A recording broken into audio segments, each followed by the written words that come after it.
बिस्मिल्लाहिर्रहमानिर्रहीम। अस्सलाम वालेकुम नाज़रीन, आप यूट्यूब चैनल देख रहे हैं। मैं इमरान खान।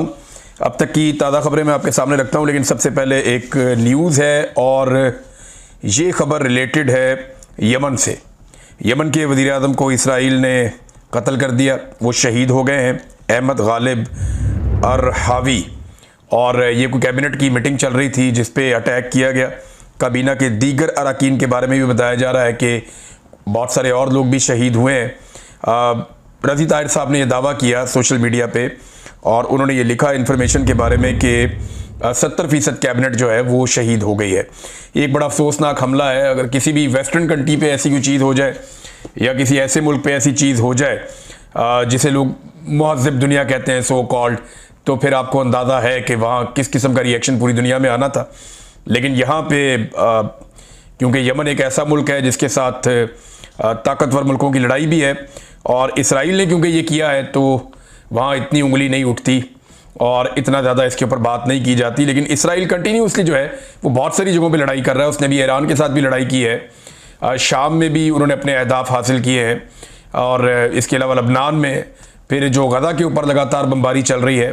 गज़ा की जो लेटेस्ट सूरत हाल है, रोज़ाना की बुनियाद के ऊपर लगभग 100 के करीब लोग शहीद हो जाते हैं, 50 से 100 के बीच में, और हमलों में शिद्दत आती जा रही है। गज़ा पे मुकम्मल हमले का और कब्ज़े का एक मंसूबा भी नेतन्याहू का है जिसे वो अमली जामा पहनाने की कोशिश कर रहा है। अच्छा जी, अब आ जाए पाकिस्तान की जो अंदरूनी सूरत हाल है। फ्लड्स की वजह से वो बड़ी वर्स होती जा रही है और इंडिया मज़ीद पानी छोड़ने पर मजबूर है। उसकी वजह यह है कि इंडिया में भी सैलाब आया हुआ है। ऐसा नहीं है कि इंडिया ने जो पानी छोड़ा वो उन्होंने कोई शौक से छोड़ दिया। पानी बड़ी कीमती चीज़ है, वो अपने डैमों के अंदर इस पानी को जमा करके रखना चाहते हैं। कोई भी इतना अरबों डॉलर का पानी ज़ाया नहीं करेगा। तो ये इंडिया में फ्लड्स आ गए, वहाँ पे बहुत इजाफी बारिशें हुई हैं। क्लाउड बर्स्ट के वाक़यात जो मैं आपको बता रहा हूँ गुज़िश्ता कई दिनों से हो रहे हैं मुख्तलिफ पहाड़ी इलाकों में। तो ये सारा पानी बहता हुआ 3 दरियाओं के अंदर एक शिद्दत पैदा कर रहा है, जिनमें से एक दरिया जो है वो सतलुज है। वहाँ ब्यास है इंडिया में, लेकिन वो पानी भी सतलुज में आता है जो पाकिस्तान को इफ़ेक्ट करता है। एक दरिया जो है वो रावी है, और जो तीसरा बड़ा दरिया है वो चनाब है। इन तीनों दरियाओं ने जो पंजाब की सरजमीन है, ख़ास तौर पे जो इज़ला सेंट्रल पंजाब और जो जनूबी पंजाब वाले हैं, ये इस तरफ मुतासर कर रहे हैं तीनों दरिया। अभी आगे ये और जेलम में भी पानी की शिद्दत बढ़ी है, तो ये सारे दरिया जाकर दरिया सिंध में गिरेंगे, और सिंध के अंदर एक बड़ा चैलेंज होगा पाकिस्तान की हुकूमत के लिए। लेकिन इस वक्त पाकिस्तान का जो वज़ीर आज़म है वो अवाम को सैलाब में डूबता हुआ छोड़ के शंघाई ताउन तंजीम के इजलास में शिरकत करने के लिए चाइना रवाना हो गया डिप्टी वज़ीर आज़म के साथ। लेकिन इस वक्त वज़ीर आज़म को पाकिस्तान में होना चाहिए था, लेकिन एक जाली हुकूमत है, उनको परवाह ही नहीं है। उन्हें पता है इन लोगों के वोटों की औकात ही कोई नहीं है। ना हम इन लोगों के वोटों से आए, ना हमने इन लोगों का सामना करना है, ना इन लोगों को पूछना चाहिए। बल्कि मुझे ऐसा लगता है कि ये जो हुक्मरान है ये अवाम से नफरत करते हैं, और शायद ये अपने दिल में सोचते हैं कि अच्छा हुआ डूबे ये। वजह ये इन्होंने कौन से हमें वोट डाले थे? हमें तो वोट मिले हैं बूट पॉलिश के बदले में। हमने बूट पॉलिश किए, जूते पॉलिश किए, उसके बदले में हमें इक़्तिदार मिल गया। हम इनके वोटों से इक़्तिदार में आए ही नहीं। अब ये डूबते हैं तो अच्छा ही होता है। मुझे तो लगता है इनको ये, मैंने अलीम खान के और बाकी जो ख़वातीन जो टिकटॉकर हुकूमत की ख़वातीन है उनके चेहरों पे मैंने जो तमकनत देखी, जो खुशी देखी सैलाब की तरफ देखते हुए एक तस्वीर में, उससे तो मुझे लगा कि शायद ये लोग वाकई खुश हैं और ऐसी नॉर्मल बातें करें। ख्वाजा आसिफ का स्टेटमेंट है वो आप सुनेंगे, आप हैरान हो जाएंगे कि इस मौके पर एक वफाकी वज़ीर जो वज़ीर दिफा है वो ऐसा गैर जिम्मेदारी वाला स्टेटमेंट कैसे दे सकता है। लेकिन ये अवाम को डूबता हुआ छोड़ के चले गए। इनके चेहरों पे खुशियां आप देखें, ये इतना बड़ा वफद लेके, वज़ीर आज़म भी डिप्टी वज़ीर आज़म भी, ये दोनों चाइना में मौजूद हैं। अब चीन भी ये सोचेगा कि इनके लोग मर रहे हैं वहाँ पे जो हैं वो सैलाब से जो लोग जाँ बहक हुए उनकी तादाद कोई 800 से ऊपर हो गई है, 900 होने वाली है, और लगातार सैलाब तबाही फेर रहा है। और ये हमारे मुल्क के अंदर सैर सपाटों पर आ गए। जो एयरफोर्स का तैयारा उसको रिक्शा बना के रख दिया इन्होंने, एक उतरती है दूसरा चढ़ जाता है, वो उतरता है वो फिर चढ़ जाती है। इनका काम ही ये है। और पाकिस्तान की जो मुक़्तदरा है उसको इसका आइडिया ही नहीं है कि वो अवाम के जज्बात के साथ किस कदर घिनौना खेल खेल रहे हैं। ये तो उन्हें तब पता चलेगा जब अवाम खड़ी हो जाएगी। नाज़रीन, ये अवाम खड़ी होगी ना तो कब्जा छूट जाएगा, बिल्कुल ऐसे ही छूट जाएगा जैसे रावी ने अपना कब्जा छुड़वा लिया। देखे ना, ज़मीन तो रावी की थी ना। इमरान खान यही कहता था ना कि दरिया की ज़मीन है, इसके अंदर मैं सोसाइटी नहीं बनाने दूंगा।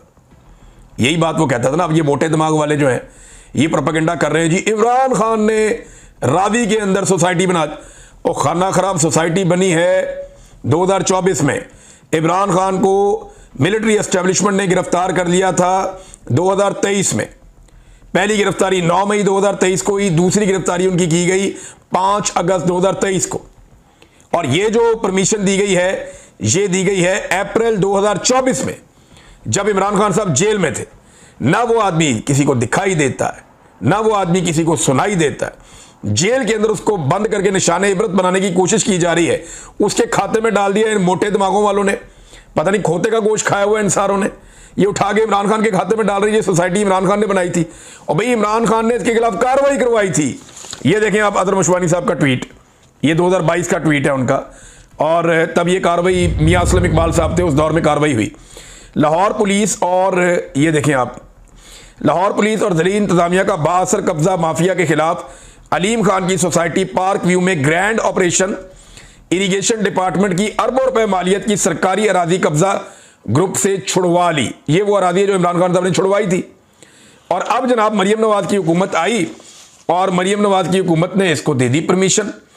और ये ऐसे अजीब लोग हैं कि वो उठा के इमरान खान के खाते, अभी अलीम खान का भी क्लिप वायरल हो रहा है कि इमरान खान साहब का रूटा बनाने का मकसद ये था कि दरिया को महफूज बनाया जाए। ये सोसाइटियां इमरान खान साहब मना करते थे, इसकी दर्जनों गवाहियां मौजूद हैं जो ये कहते रहे कि इमरान खान ने इसके लिए परमिशन नहीं दी। अलीम खान सिफारिशें लेकर जाता रहा इमरान खान साहब के पास, बहुत सारे लोगों की सिफारिश लेकर गया। कुछ लोग बोल रहे हैं, कुछ नहीं बोल रहे। इमरान इस्माइल साहब से पूछें आप अकेले में, शायद वो आपको बता दें हौसला करके।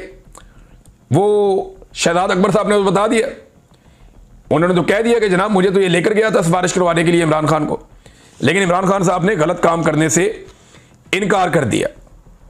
अब नाज़रीन, पाकिस्तानियों को ना अपना कब्जा वैसे ही छुड़वाना पड़ेगा जैसे रावी ने अपना कब्जा छुड़वाया। रावी की जमीन थी, रावी यहां बहता था, रावी इसका मालिक था।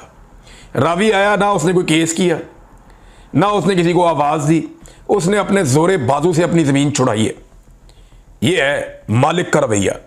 तो जो रावी के वारिस है ना, उन्होंने भी अपनी जमीन छुड़वानी है, अपना इक्तदार वापस लेना है इस जाली हुकूमत से। इन टिकटॉकरों से उन्होंने जान छुड़ानी है। और अगर वो भागते रहेंगे, उनको लगेगा कोई और उनके लिए आकर ये करेगा, इंसानी हकूक़ की तंजीमें करेगी, मीडिया करेगा, मीडिया की चंद आवाज़ें करेंगी, या जेल के अंदर बैठा हुआ इमरान खान करेगा, तो वो सारे कोशिश तो कर सकते हैं, लेकिन कब्जा उन्होंने खुद छुड़वाना है।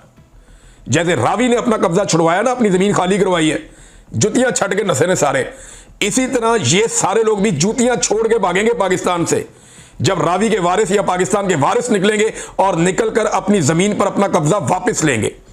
यह एस्टेब्लिशमेंट ने कब्जा किया हुआ है और आपका काम यह है कि एस्टेब्लिशमेंट से कब्जा वापस लेना है इस मुल्क का, और उनके ये चमचे खर्चे सारे इनको निकाल के बाहर फेंकना है ताकि आइंदा कभी ये अवामी मैंडेट के ऊपर डाका ना मार सके। बहरहाल इस वक्त तो उनका कब्जा है और कब्जा हमेशा बरकरार नहीं रहेगा, ये मेरा ईमान है। मुझे लगता है कि एक दिन आएगा कि पाकिस्तानी अपना हक वापस लेंगे। ये ढिटाई इनकी इस कदर है कि ये अवाम को कीड़े मकोड़े समझते हैं। मिसाल के तौर पे मैं आपको एक क्लिप सुनाता हूँ। ये देखें, इंडिया और पाकिस्तान में कितना फ़र्क है। वहाँ पे डेमोक्रेसी है और पाकिस्तान के अंदर इस वक्त आमरीत है। जब आमरीत होती है ना, तो हर आदमी आमिर बन जाता है। एक कांस्टेबल भी खुद को आमिर समझता है। इंडिया के अंदर पुलिस वाले का रवैया देखिए और पाकिस्तान में पुलिस वाले का रवैया देखिए। दोनों लोग बात किससे कर रहे हैं? सैलाब मुतासरीन से। वैसे बाद में कुछ लोगों ने इंडिया वाले को कॉपी करने की कोशिश की है और एक जाली वीडियो बना के कुछ लोग लगाने की कोशिश कर रहे हैं, लेकिन जो असल जो रवैया है उसका फ़र्क आप देखिए कि ये इंडिया के अंदर एक वहाँ की सरकारी ऑफिसर और उसके साथ जो है पुलिस ऑफिसर, ये अवाम से मुखातिब है उनके घर के बाहर खड़े होकर पानी में कि जनाब निकले यहाँ से, सैलाब का बड़ा रेला आ रहा है, आपके लिए मुसीबत हो जाएगी। ये जरा आप इनकी बातें सुनिए। ਇਹ ਹੈ ਕਿ ਜਿੰਨੇ ਜੀ ਬਚ ਸਕਦੇ ਉਹਨੇ ਜੀ ਤਾਂ ਬਚਾ ਲਈ। ਹੁਣ ਜੇ ਪਾਣੀ ਵੱਧ ਗਿਆ ਫਿਰ ਆਪਾਂ ਕੀ ਕਰਾਂਗੇ? ਜਾਨ ਦਾ ਕੁਝ ਨਹੀਂ ਹੁੰਦਾ। ਸ਼ਾਮ ਦਾ ਟਾਈਮ ਹੋ ਜਾਣਾ, ਹਨੇਰਾ ਹੋ ਜਾਣਾ, ਫਿਰ ਸਾਡੇ ਤੋਂ ਆਇਆ ਵੀ ਨਹੀਂ ਜਾਣਾ। ਜੇ ਰਾਤ ਨੂੰ ਪਾਣੀ ਵੱਧ ਗਿਆ ਫਿਰ ਕੀ ਕਰਾਂਗੇ ਆਪਾਂ? ਕੁਛ ਕਰਨ ਜੋਗੇ ਨਹੀਂ ਰਵਾਂਗੇ। ਹਜੇ ਹੁਣ ਆਪ ਆਏ ਆ ਅਸੀਂ ਚੱਲ ਕੇ, ਤੁਹਾਡੇ ਵਾਸਤੇ ਹੀ ਆਏ ਆ, ਤੁਹਾਨੂੰ ਲੈਣ ਹੀ ਆਏ ਆ। ਆਜੋ। ਜਾਨ ਨਾਲ ਉੱਤੇ ਕੁਝ ਨਹੀਂ ਹੁੰਦਾ, ਜਾਨ ਬਚ ਜਾਂਦੀ, ਬੰਦਾ ਸਭ ਕੁਝ ਬਣਾ ਲੈਂਦਾ ਹੈ। ਇੱਕ ਦੋ ਜੀ ਛੱਡ ਦੋ, ਕੋਈ ਗੱਲ ਨਹੀਂ। ਸਮਾਨ ਫੇਰ ਬਣ ਜਾਂਦਾ, ਕਿਤੇ ਨਹੀਂ ਜਾਂਦਾ। ਦੋ ਜੀ ਰਹਿ ਜਾਓ, ਤੁਸੀਂ ਰਹਿ ਜਾਓ ਬਜ਼ੁਰਗ। ਜਿਹੜੇ ਨੇ ਨਹੀਂ ਜਾਣਾ ਨਾ ਜਾਓ, ਮਾਤਾ ਭੈਣਾਂ ਆ ਜਾਓ ਤੁਸੀਂ ਸਾਡੇ ਨਾਲ। ਨਹੀਂ ਸਾਨੂੰ ਮਾਤਾ ਭੈਣਾਂ ਸਾਨੂੰ ਬੀਬੀਆਂ ਚਾਹੀਦੀਆਂ ਨੇ, ਬੀਬੀਆਂ ਆਓ। ਜਿਹੜੇ ਛੋਟੇ ਜਵਾਕ ਹੈ, ਧੀਆਂ ਭੈਣਾਂ ਆਪਣੀਆਂ ਭੇਜ ਦਿਓ, ਧਿਆਨ ਹੀ ਰੱਖਾਂਗੇ ਅਸੀਂ, ਵਧੀਆ ਧਿਆਨ ਰੱਖਾਂਗੇ, ਗੁਰੂ ਘਰ ਰੱਖਾਂਗੇ, ਲੰਗਰ ਪ੍ਰਸ਼ਾਦਾ ਵੀ ਚੱਜ ਨਾਲ ਹੀ ਮਿਲੂਗਾ। ਹਾਂ ਸ਼ਾਮਾਂ ਨੂੰ ਸਵੇਰੇ ਤੱਕ ਆ ਜਾਾਂਗੇ ਨਾ। ਜੇ ਪਾਣੀ ਘਟ ਜਾਊਗਾ ਤੁਸੀਂ ਇਹਨਾਂ ਕੋਲ ਫੋਨ ਹੋਊਗਾ, ਫੋਨ करके पूछ लो, ਅਸੀਂ ਆਪ ਛੱਡ जाएंगे। हाँ ये देखें ये किस तरह बात कर रहे हैं, अपनी आवाम से मिन्नत तरला कर रहे हैं जी। समझे बात को। चलें अगर एक आधा बंदा यहाँ रुकना भी चाहता है तो खवातीन को, बच्चों को हमारे साथ भेज दें, मिन्नत तरला करके उनको मनाया जा रहा है कि जनाब निकले यहाँ से। अब ज़रा सुने कि पाकिस्तान के अंदर ये पुलिस गई है लोगों को निकालने के लिए, इनका रवैया ज़रा आप देखें कि इनका रवैया आवाम के साथ क्या है। और ये देखें उसने क्योंकि जैकेट पहनी हुई है, वो जैकेट पहन के रेस्क्यू वाला लग रहा है ज़रा थोड़ा सा। जैकेट तो इंडियन से भी पहनी हुई है, लेकिन आप ज़रा इसका रवैया देखें आप। तीन तीन त्रै बैठियां, त्रै चाहिए, तू भी चाहिए अगे लग, माल भी लाया हो, माल भी लाया हो सारा। चवल आदमी तू, मैंने रेस्क्यू वाला समझो यार, सचो साहब है, मैं सचो हाँ, बाहर निकल के काट के ले आओ, काट के ले आओ। रवैया देखें आप उसका। वो कह रहा है जी चवल आदमी, तू मैंने रेस्क्यू वाला समझे आया, मैं तो पुलिस वाला हूं, रेस्क्यू वाला तो जान बचाता है, मैं तो मुल्कुल मौत हूं, मैं तो जान निकाल देता हूं। ये रवैया पाकिस्तान की पुलिस का पाकिस्तानियों के साथ है। अंदाजा करें आप कि वो गया लोगों को निकालने के लिए, वो बंदा कह रहा है जी हमारी ये मजबूरी है, सामान का, अपने कोई जानवर का, माल डंगर का बता रहा है, तो उसे कह रहे हैं मैनू चाहिए, निकल इत्थों, अगे लग। यार ये तरीका है निकालने का। ये एक्चुअली नफरत करते हैं अवाम से, और ये ऊपर से नीचे तक ट्रिकल डाउन होती है। जैसी नफरत मौजूदा हुक्मरान अवाम से करते हैं, वैसी नफरत पुलिस भी अवाम से करती है। और उन्हें अवाम की औकात किसने बताई है? एस्टेब्लिशमेंट ने बताई है कि जनाब डंडे से चलाओ इस अवाम को, मारो इन्हें, जलील करो। यही पाकिस्तानियों आपकी हैसियत रहेगी। इसी तरह आप इन 2-2 टके के लोगों से जिनको आप तनख्वाहें देते हैं, ये घटिया लोग जो यूनिफॉर्म तो पहनते हैं लेकिन तनख्वाहें लेते हैं हमारे पैसों से। हम एक माचिस की डबिया खरीदते हैं ना, उसके ऊपर भी टैक्स देते हैं। हम एक टिश्यू पेपर का पैकेट खरीदते हैं ना, उसके ऊपर भी टैक्स देते हैं। अपने मोबाइल फोन के अंदर हम एक वो डालते हैं, कार्ड फीड करते हैं या उसका बिल देते हैं, उसके अंदर भी हम टैक्स देते हैं। हम जूते से लेके हवाई जहाज में सफर करते हैं, वहां तक हम टैक्स देते हैं। हर चीज का, हम गाड़ी खरीदें, हम साबुन खरीदें, कोई चीज खरीदें, हम टैक्स देते हैं। और उस टैक्स के पैसे पे ये सारे यूनिफॉर्म वाले पलते हैं बेशरम, और ये हमारे पे बदमाशी करेंगे, ये हमारे पे गुंडागर्दी करेंगे। ये इनकी जबानें इसलिए लंबी हो गई हैं, ये इसलिए चौधरी बन गए सारे के सारे कि आप सारे इनके कमी बन के रहते हैं। उठो, इनको इनकी औकात दिखाओ। ये करना चाहिए पाकिस्तानियों को, इनको बताना चाहिए। देखें इंडिया में लोग 1 मिनट में खड़े हो जाते हैं, उन्हें अपनी हैसियत का पता है, उन्हें अपनी अहमियत का पता है, उनको आइडिया है कि जनाब ये लोग हमारे पैसों से पलते हैं, और वहां की ब्यूरोक्रेसी कैंडे के अंदर रहती है, तमीज के। वो बहुत ज्यादा लोग बदतमीजी भी करते हैं, बहुत सारी बेशर्मी भी होती है, लेकिन वो अक्सरियत ऐसा नहीं करती। पाकिस्तान में अक्सरियत बदतमीज है, चाहे वो खैबर पख्तूनख्वा में है, चाहे पंजाब में है, चाहे बलूचिस्तान में। अवाम को ये समझते ही कीड़े मकोड़े हैं, और ये सोच ऊपर से नीचे तक आती है।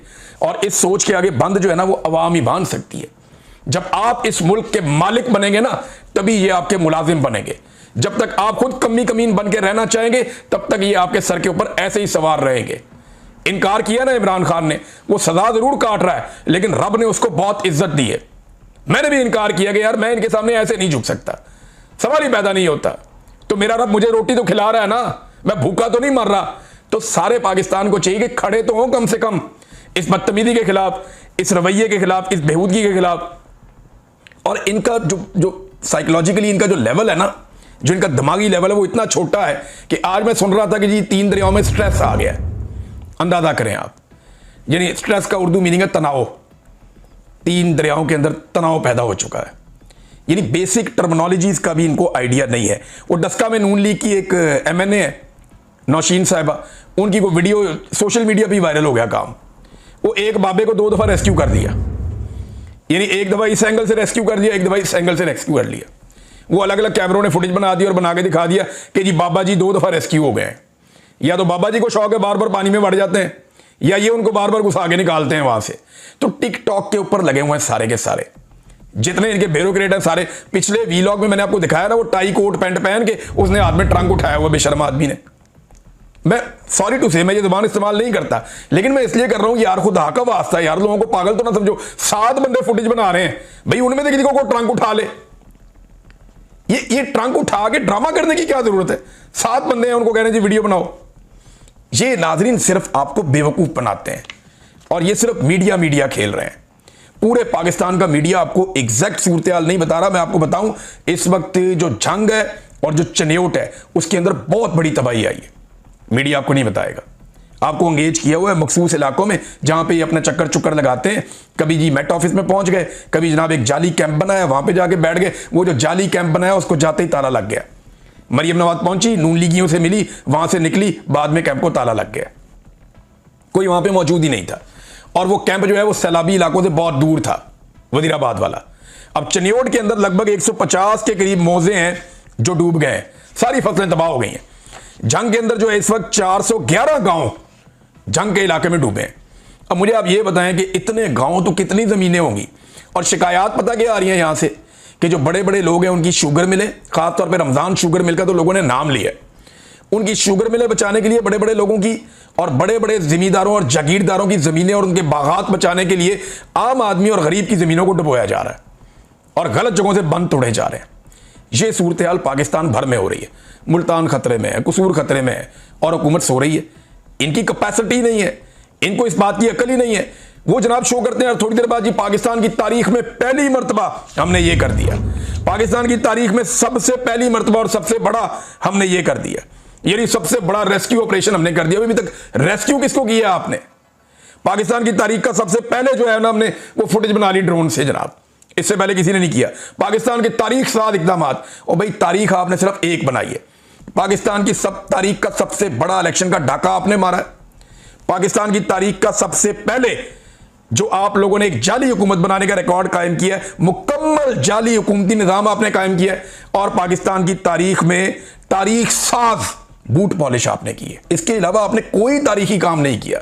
बूट पॉलिश आपने तारीखी की है, धांधली आपने तारीखी की है, जाली हुकूमत आपने पहली मर्तबा इतनी बड़ी बनाई है कि इससे पहले कभी किसी ने बनाई थी। ये हैं आपके तारीख साज इकदामात। वो टिकटॉकर कहती है जी ये भी पहली दफा किया हमने, वो भी पहली दफा किया हमने।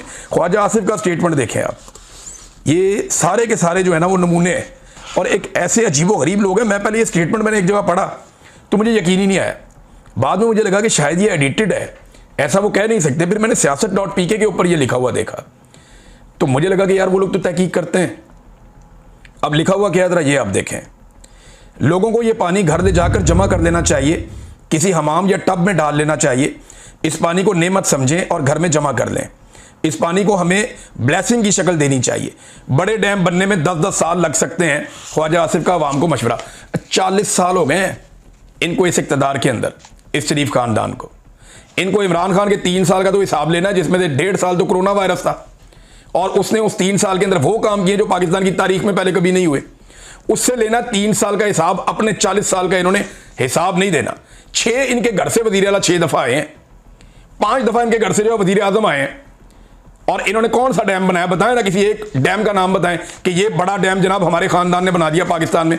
टके का काम इन लोगों ने नहीं किया और बातें नहीं की। आप सुने ये एक और कारनामा नादरीन चेक करें, ये इंतहाई अफसोसनाक है। मैं आपको लोगों की जुबान से ही सुनाता हूँ। ये आगा शेख सरवर साहब ने ये वीडियो शेयर की है, इंतहाई तकलीफ दे है। नहीं मुझे अजीब लगता है कि ये चीज़ें पाकिस्तान की तारीख में ये पहली दफ़ा हो रही हैं। चीज़ें जो ये कर रहे हैं, जो ये क्लेम करते हैं वो तो नहीं हो रही, ये पहली दफ़ा हो रही हैं चीज़ें पाकिस्तान की तारीख में कि वो कहते हैं कि जनाब अगर आपने राशन बांटना है या गरीबों की मदद करनी है तो राशन के ऊपर मरियम नवाज की फोटो लगाकर लाएं तो बांटने देंगे, वरना हम नहीं बांटने देंगे। ये इंतजामिया और पुलिस कर रही है लोगों के साथ जो लेकर गए। ये सुने जरा क्या कहा उन्होंने, ये इनकी बात सुने जरा, ये सुने। तो इन लोगों ने हमें लोगों तक सामान पहुंचाने से जो है वो रोक दिया और जब हमने उनसे पूछा कि क्या वजह है आपने हमें सामान क्यों नहीं देने दे रहे, तो उन्होंने कहा जी हमें पीछे से ऑर्डर है कि जब तक यहाँ तो आप इसके ऊपर मरियम की तस्वीर लगाएं तो फिर हम आपको देने देंगे, तो जिसकी वजह से फिर हम सामान मजबूरन वापस लेके आए। आपने मरियम की तस्वीर क्यों नहीं लगाई? लगा लेते तस्वीर। देखिए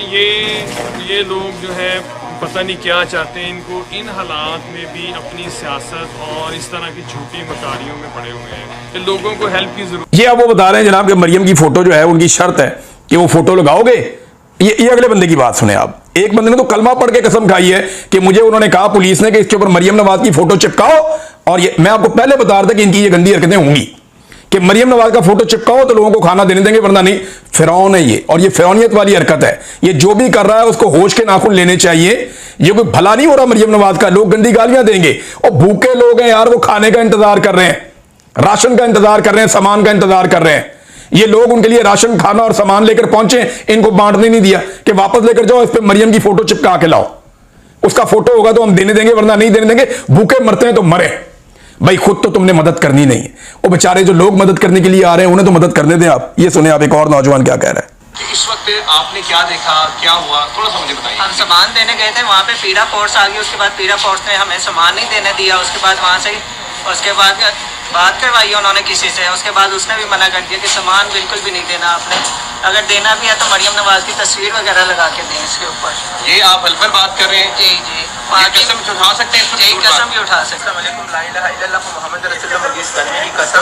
हम वहाँ पहुँच गए तो ये पुलिस वाले आ गए, कह रहे थे कि यहाँ आप लोग सामान नहीं इस तरह तकसीम कर सकते, या तो आप लोग मरियम नवाज का तस्वीर लगा के फिर तकसीम करोगे। इस तरह मुझे हम लोगों को ना तकसीम नहीं होने दे रहे थे। वापस जा रहे हैं और जो लोग यहाँ पर ये देखें नाज़रीन, ये लोग बता रहे हैं फोटो लगाओ उसका टिकटॉकर का, ताकि उसका टिकटॉक बने और फिर सामान तकसीम होगा, वरना सामान तकसीम नहीं होगा।